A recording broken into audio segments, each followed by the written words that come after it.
दोस्तों, स्वागत है आपका आपके अपने YouTube चैनल केमिस्ट्री विद तेजी सर पर। तो दोस्तों 11th क्लास के लेसन परमाणु संरचना का आज 16वां एपिसोड। टॉपिक का नाम हाइजेनबर्ग का अनिश्चितता का सिद्धांत। अब इस टॉपिक को मैं शुरू करूं इससे पहले ये दो क्वेश्चन पढ़ लें।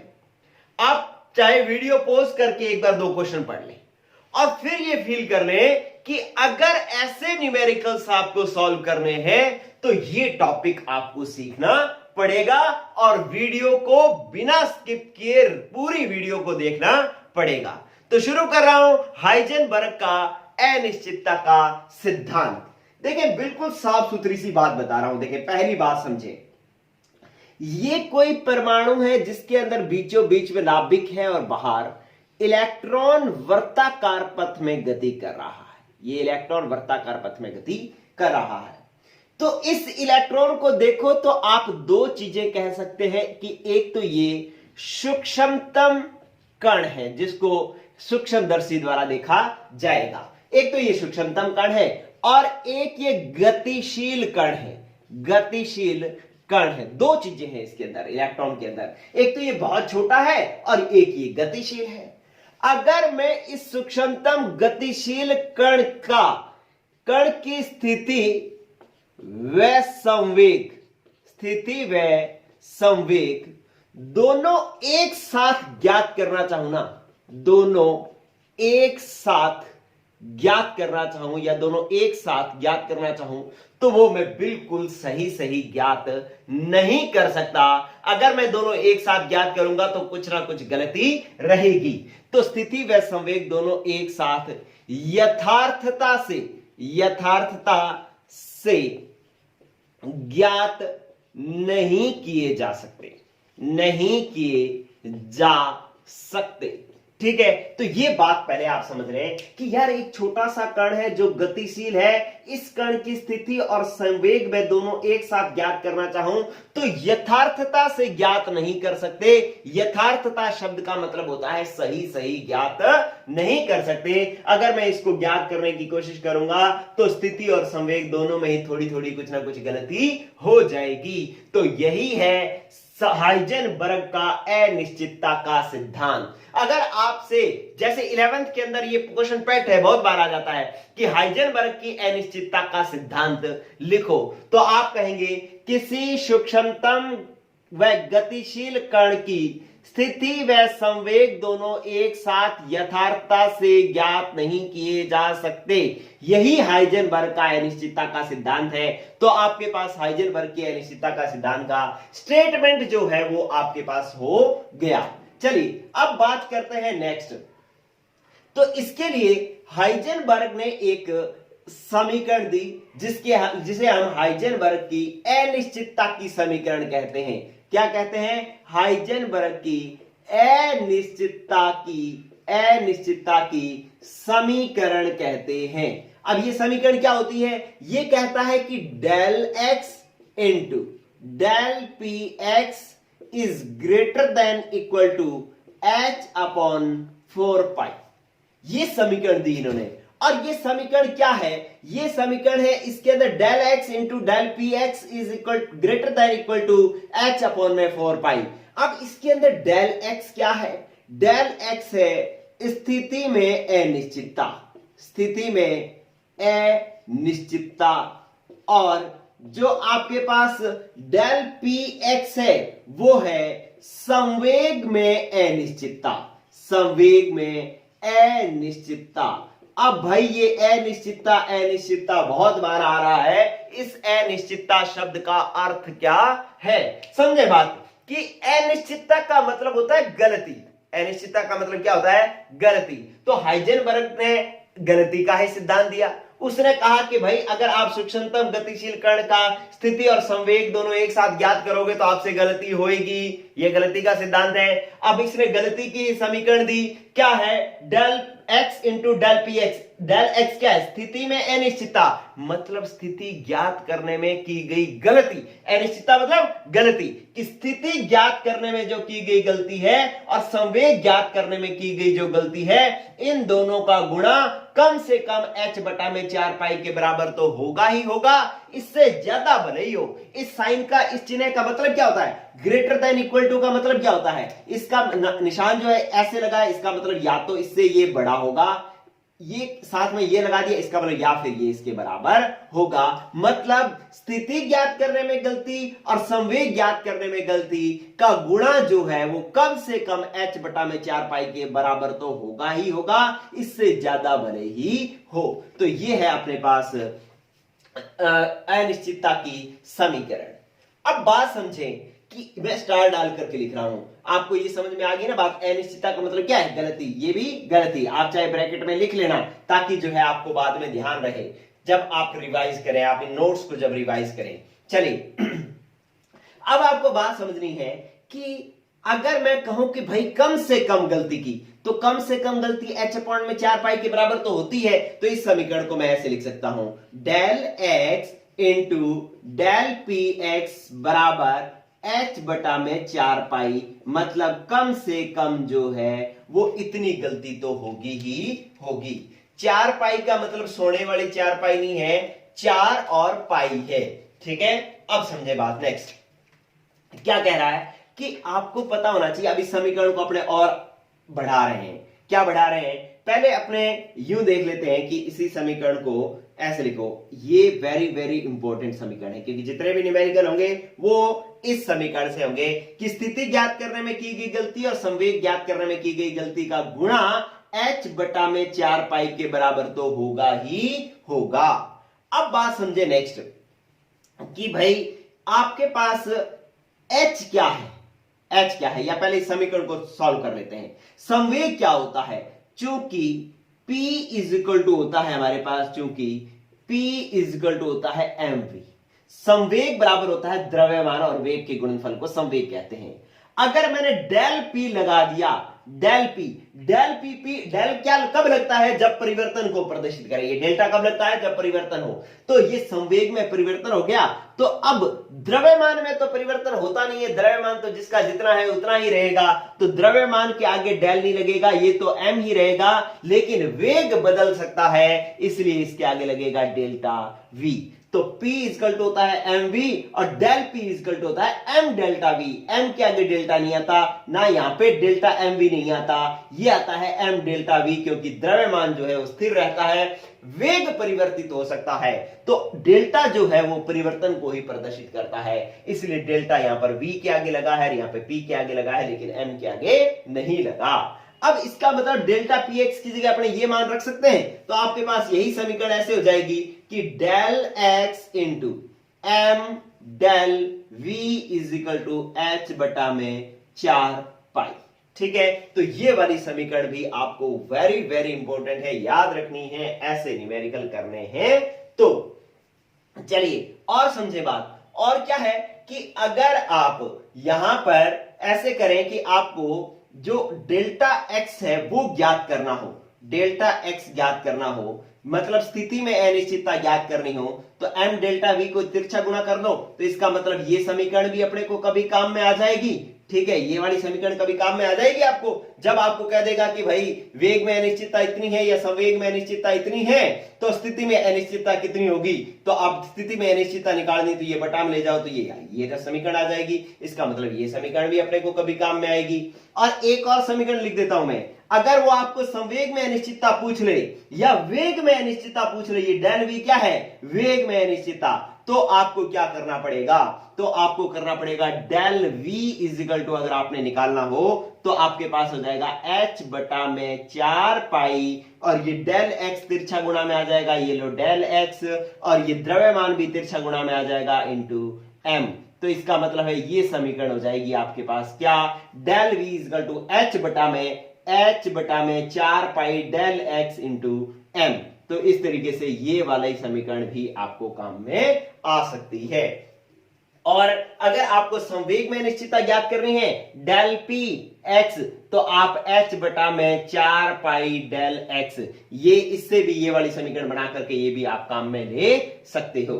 ठीक है, तो ये जो मैंने आपके सामने लिख दिया है ये संवेग में अनिश्चितता का सिद्धांत है और अनिश्चितता की समीकरण है। इसका ले लें एक बढ़िया सा स्क्रीनशॉट और साथ में इन न्यूमेरिकल्स को भी साथ में ही ले लें। ठीक है, अगर 12th बोर्ड 11th के अंदर आपके पास ये क्वेश्चन आता है तो जो आपके सामने लिखा हुआ है वो बिल्कुल करेक्ट है, इतना ही आप लिख डालें। लेकिन आपको एक और चीज समझनी पड़ेगी और लिखनी पड़ेगी। साफ कर दूं मैं इसको, स्क्रीनशॉट ले लिया सबने। चलिए अब देखें कि ये लो, अरे भाई बड़ी इंपॉर्टेंट समीकरण सीख रहे हैं आप लोग, इसी समीकरण के बेस पर ही ये वाले न्यूमेरिकल्स होंगे। चलिए अब देखो, आपने समीकरण क्या लिख ली, आपके पास समीकरण ये आ गई कि del x into del p x is equal to h upon में 4 पाई। मैं इक्वल टू ही लगा रहा हूं, वैसे वास्तव में जो अनिश्चितता की समीकरण है उसमें ग्रेटर देन इक्वल टू का साइन है, लेकिन मैं कम से कम गलती लेकर के चल रहा हूं और ये मैंने समीकरण लिख डाली। ठीक है, अब इस समीकरण को आप अच्छे से समझने की कोशिश करें क्योंकि इस पर कई न्यूमेरिकल्स बनते हैं और इसी पर ही वास्तविक कंसेप्ट समझ में आता है। क्या कि h क्या है, h प्लांक नियतांक है, प्लांक नियतांक है। इसका मान 6.62 इंटू 10 की पावर माइनस 34 जूल सेकेंड होता है। ठीक है, अब इसका मतलब h नियतांक है, 4 भी एक नियत राशि है और पाई का मान भी नियत है, 22/7 एक नियत राशि है। तो इसका मतलब ये सारा का सारा h/4 पाई जो है वो क्या है, एक नियतांक है, एक नियत राशि है। मतलब इन दोनों का गुणनफल एक नियतांक के बराबर आएगा। ये गलती तो रहेगी, ये नियत राशि तो रहेगी ही रहेगी। ठीक है, अगर मैं एक समझाने के लिए बात कर रहा हूं, अगर मैं इस h अपॉन में 4 पाई का गुणा जो है वो मैं मान लेता हूं 6, मान लिया मैंने। ठीक है, इसका सॉल्यूशन मैंने कितना मान लिया, नियत राशि कितनी मान ली, 6। तो अब ये बात समझने की कोशिश करें कि आपको ये समझ में आ गया कि del x into del p x बराबर 6 है। ठीक है, h/4 पाई का मान 6 मैंने मान लिया, तो इसका मान मैंने मान लिया 3, इसका मान लिया 2, इसका मान लिया आ गया 6। ठीक है, अब मुझे लगा कि ये मैंने स्थिति ज्ञात करने में गलती कितने की है, 3 की। संवेग ज्ञात करने में कितने की गलती की है, 2 की। गुणा कितना आया, 6 का। तो मेरे को लगा कि यार मैंने स्थिति ज्ञात करने में ना बड़ी ज्यादा गलती कर दी, मैं इस गलती को कम करता हूं। कम करूं तो मैं इस 3 को घटा करके 2 कर दिया। मैंने कहा यार देखो मैं कम कर रहा हूं, मेरे को इस गलती को घटाना है, मेरे को सुधारना है, तो मैंने गलती 3 की घटा करके क्या कर दी, 2 की। तो इन दोनों का गुणा तो नियत राशि है, ये तो 6 आएगा ही आएगा, ये 2 हुआ, ये 6 है, तो यहां पर 3 अपने आप ही आ जाएगा ना। ठीक है, क्योंकि 6/2 होगा तो 3 अपने आप ही आ जाएगा। अब मैं अगर संवेग में की गई गलती को कम करता हूं, 3 से घटा करके 2 करता हूं, गुणा तो 6 ही है, तो इसका मतलब यहां पर ये अपने आप 3 हो जाएगा। तो आपने एक बात समझी कि यार अगर मैं स्थिति में अनिश्चितता को घटाता हूं तो संवेग में अनिश्चितता अपने आप बढ़ जाती है, क्योंकि इन दोनों का गुणनफल एक नियत राशि है। और अगर मैं संवेग में अनिश्चितता को कम करता हूं तो स्थिति में अनिश्चितता अपने आप बढ़ जाती है, क्योंकि दोनों का गुणनफल एक नियत राशि है। ठीक है, तो यह बात आपको समझनी और लिखनी है। क्या लिखना है आपने कि यदि स्थिति में अनिश्चितता को कम किया जाता है, अनिश्चितता को कम किया जाता है तो संवेग में अनिश्चितता अपने आप बढ़ जाती है। संवेग में अनिश्चितता जो है, अनिश्चितता मतलब गलती, स्वतः ही बढ़ जाती है। स्वतः ही मतलब अपने आप, स्वतः ही बढ़ जाती है।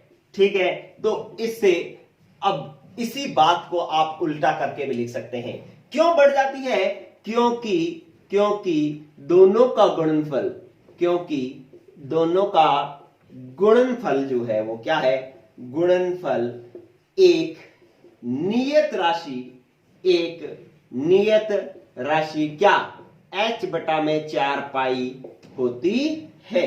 ठीक है, तो बस आपको ये बात लिखनी है और इसकी उल्टी बात जो है वो आप अपने आप लिख लेंगे। क्या कि यदि इसको ऑपोजिट कर दो, क्या कि यदि स्थिति संवेग में अनिश्चितता को कम किया जाए तो स्थिति में अनिश्चितता अब स्वतः ही बढ़ जाती है, क्योंकि दोनों का गुणनफल एक नियत राशि है, h बटा में 4 पाई एक नियत राशि है। ठीक है, तो इसी बात को, ये जो मैंने लाइन लिखी इसी को ऑपोजिट करके एक बार और लिख लेंगे। चलिए अब एक और बात, बहुत ही जरूरी बात सीखनी है, ये नोट कर लो पहले, फिर मैं दूसरी बात समझाता हूं। स्क्रीनशॉट ले लें, इस बात के आधार पर आप समझ सकते हैं, ये एग्जांपल के थ्रू आप समझ सकते हैं। चलिए अब मैं बात करता हूं नेक्स्ट। देखो क्या करना है आपको, ये मैं साफ कर रहा हूं। अब अगर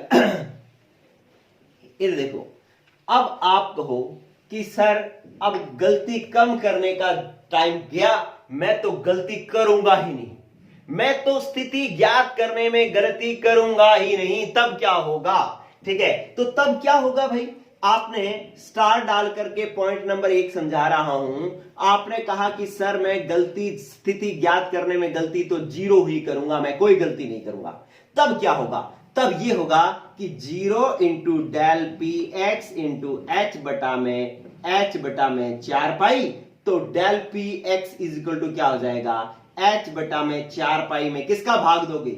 0 का, और किसी भी राशि में 0 का भाग देते हो तो क्या आता है? अनंत। क्या आता है? अनंत।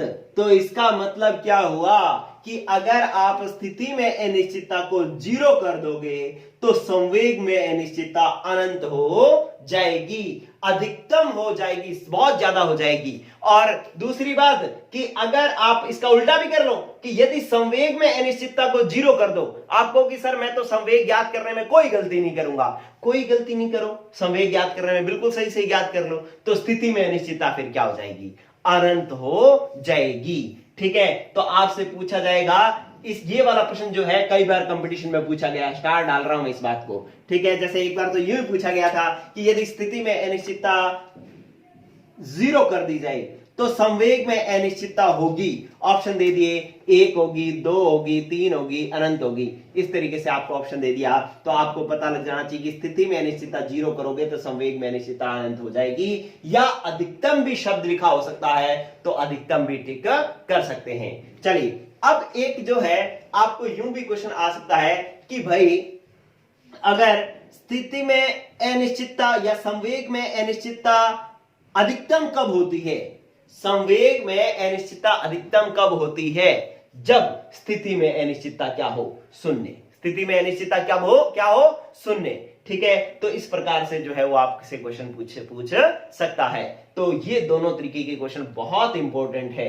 आप इस क्वेश्चन को ऐसे भी पूछ सकता है कि वो आपको कह दे कि यदि डेल एक्स का मान 0 है तो डेल पी एक्स का मान होगा, अब ऑप्शन दे देगा 0, 1, 2 और अनंत। ठीक है, तो आपको समझना है कि आंसर क्या होगा? अनंत होगा। अब आपसे पूछ ले कि डेल एक्स का मान अनंत कब होगा, डेल पी एक्स का मान अनंत कब होगा? जब डेल एक्स का मान क्या हो? 0। और ये उल्टे करके भी ये क्वेश्चन दे सकते हैं, क्योंकि ये स्टेटमेंट इसके ऑपोजिट भी लागू होती है कि यदि डेल पी एक्स का मान आप 0 कर दो तो डेल एक्स का मान क्या हो जाएगा? अनंत हो जाएगा। ठीक है, यही चीज जो है आप दोबारा पी एक्स के लिए भी लिख सकते हैं। तो ये वाले क्वेश्चंस भी बहुत ही इंपॉर्टेंट है, आप इसको इसी तरीके से फटाफट लिख डालें। और अब बारी है इन न्यूमेरिकल्स की। अब इन न्यूमेरिकल्स को अपने करते हैं सॉल्व। बहुत ही आसान है। अब जब जिस बंदे ने ये वाले टॉपिक को समझ लिया, थ्योरी समझ ली, अब उसको ये न्यूमेरिकल कुछ भी नहीं लगेंगे।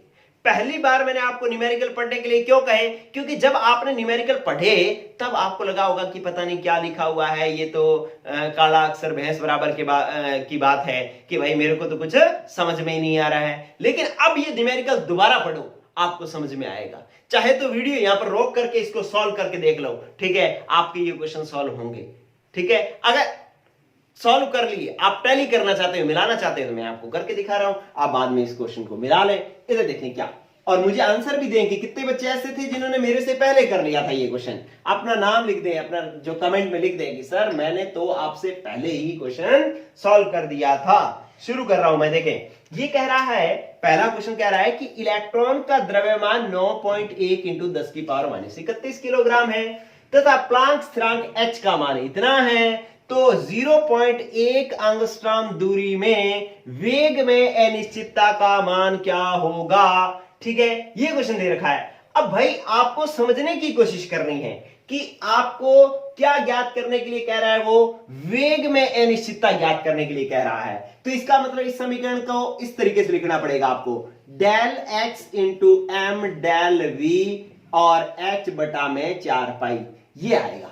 ठीक है, अब हम इसमें से जो है, इसमें से ये वाला डेल वी ज्ञात कर सकते हैं।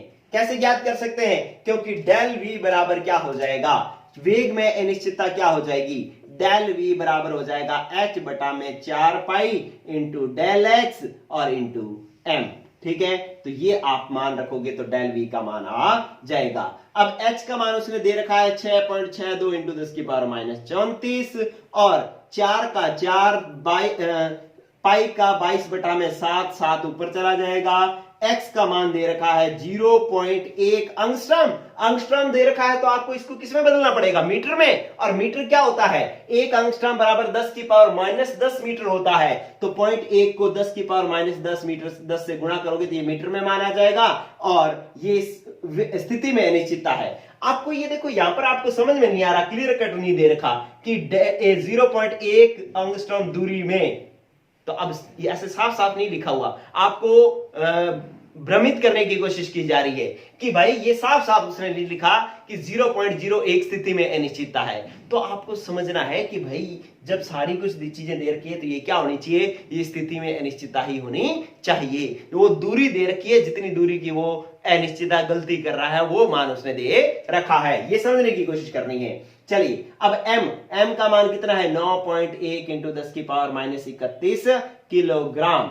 अब इसको हल कर दो तो डेल v का मान आ जाएगा। ठीक है, अब इस क्वेश्चन को आप अपने आप हल करो, इनमें से आंसर टिक करो, लेकिन आप इस क्वेश्चन को, इसके ऑप्शंस अगर ढंग से देखेंगे, ये लाने के बाद में ऑप्शंस ढंग से देखोगे तो आपका आंसर पकड़ में आ जाएगा। कैसे कि यार ये मान तो सब में समान है, 5.79 5.79 5.79 5.79। गड़बड़ किसकी है, 10 की पावर की, यहां पर 6 7 8 और 5 ये पावर्स दे रखी है, मतलब पावर की गड़बड़ है। तो आपको पावर को समझ लो, अगर आप ये 10 की पावर माइनस 34, ये 10 की पावर माइनस 10, ये 10 की पावर माइनस 31, इसको हल करोगे तो यहां पर 10 की पावर 7 आएगी और ये वाली वैल्यू जो है, इसको 7 से गुणा करने के बाद में ये वाला सब भाग दोगे तो ये 0.5 आएगा आंसर। ठीक है, तो 0.5 को आप 5.79 करने के लिए 10 की पावर 6 करोगे तो आंसर आ जाएगा कौन सा, ए नंबर आंसर आ जाएगा आपका कि 5.79 इंटू 10 की पावर 6 मीटर पर सेकंड, ये वाला आंसर आ जाएगा। ठीक है दोस्तों, तो इस तरीके से आपका एक क्वेश्चन तो हो गया हल। चलिए अब अपने बात करते हैं दूसरे क्वेश्चन की। क्या कि अब पहले मेरे को बता देना कितने बच्चों ने ऐसा कंसेप्ट यूज कर लिया था। ठीक है, और जिन्होंने कर लिया था वो अपना नाम कमेंट बॉक्स में लिख डालें, बता दें मेरे को कि सर मैंने तो ये क्वेश्चन आपसे पहले ही कर लिया था। चलिए अब कह रहा है दूसरा क्वेश्चन, कहता किसी परमाणु में एक इलेक्ट्रॉन 600 मीटर सेकंड की चाल से 0.005% यथार्थता से घूम रहा है। इलेक्ट्रॉन की स्थिति का जिस निश्चितता से पता लगाया जा सकता है वह है। ठीक है, इसका मतलब इलेक्ट्रॉन की स्थिति में अनिश्चितता आपको ज्ञात करनी है और आपको वेग में अनिश्चितता दे रखी है। इस क्वेश्चन को पढ़ने से हमें समझ में आएगा। कैसे समझ में आएगा, देखो पहले तो आपको वेग और स्थिति दे रखी है, इसका मतलब ये वाला फॉर्मूला तो लगेगा नहीं। यहां पर फॉर्मूला कौन सा लगेगा, एम डेल्टा वी वाला फॉर्मूला लगेगा। और आपको स्थिति में अनिश्चितता पूछ रहा है, देखो कहता स्थिति का जिस निश्चितता से पता लगाया जा सकता है, इसका मतलब स्थिति में अनिश्चितता आपसे पूछ रहा है। तो डेल एक्स का मान तो आपसे क्या कर रहा है, वो पूछ रहा है इनटू। अब इसका मतलब है कि आपको डेल एक्स का मान ज्ञात करना है, तो ये चाहिए h बटा में 4 पाई एम डेल्टा वी, इतना मान चाहिए। ठीक है, h का मान आ जाएगा, 4 का मान आ जाएगा, पाई का मान आ जाएगा, m का भी मान आ जाएगा। m इलेक्ट्रॉन है तो इलेक्ट्रॉन का द्रव्यमान 9.1 इंटू 10 की पावर माइनस 31 किलोग्राम होता है, तो m का भी मान आ जाएगा। लेकिन रहेगा किसका मान, मान बच जाएगा डेल v का। ठीक है, लेकिन अब डेल वी उसने स्पष्ट रूप से नहीं दिया। उसने क्या कह दिया कि इलेक्ट्रॉन इतने मीटर 600 मीटर प्रति सेकंड की चाल से 0.005 प्रतिशत यथार्थता से घूम रहा है। ठीक है, कि हमने निकाल तो लिया 600 मीटर प्रति सेकंड, लेकिन उसके अंदर 0.005% की अनिश्चितता है, गलती है। ठीक है, तो हमें यहां पर किसका मान रखना है? गलती का मान रखना है। डेल वी क्या होता है? गलती। तो हम 600 मीटर में से इतने परसेंट निकाल लेंगे तो हमारे को गलती मिल जाएगी, और वो गलती का मान हमने यहां पर रखना होता है।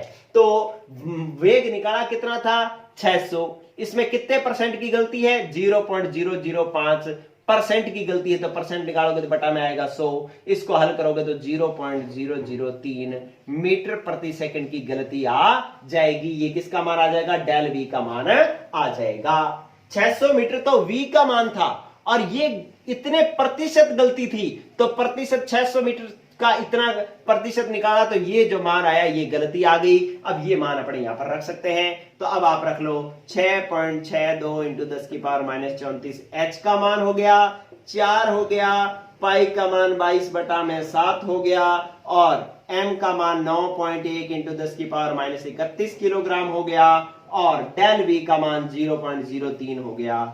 हल करेंगे तो ये आंसर जो है वो हमारे पास आ जाएगा। इसको सॉल्व कर लो। आपने किया होगा सबने सॉल्व, तो इसको मैं ज्यादा समय नहीं लगा रहा, वीडियो लंबी बढ़ेगी, इसलिए आंसर मैं सीधा बता देता हूं कि आंसर नंबर होगा बी। आप इसको हल करके देख लेना, बी नंबर आंसर आएगा। 1.92 इंटू 10 की पावर -3 मीटर आंसर आएगा। AIEEE 2009 का ये क्वेश्चन था। ठीक है, तो इस प्रकार से आप एक चीज देखें, हाइजेनबर्ग का अनिश्चितता का सिद्धांत 5 मिनट में भी समझाया जा सकता है, और 20 मिनट भी लग सकते हैं, 1 घंटा भी लग सकता है, आधा घंटा भी लग सकता है। तो मैंने इस टॉपिक को इस तरीके से करवाने की कोशिश की है ताकि आपको अधिकतम उसके बारे में जानकारी भी मिल जाए, आपका कोई पॉइंट भी नहीं छूटे, और साथ में ऐसा भी नहीं हो कि जल्दी जल्दी के चक्कर में भाई फटाफट परिभाषा बताओ और वाह वाह लूट लो कि अरे यार सर ने तो छोटे थोड़े से समय में जो है बस टॉपिक पूरा करवा दिया। ऐसी वाह वाह नहीं लूटनी, मेरे को आपको वास्तविक जानकारी देनी है। अगर आप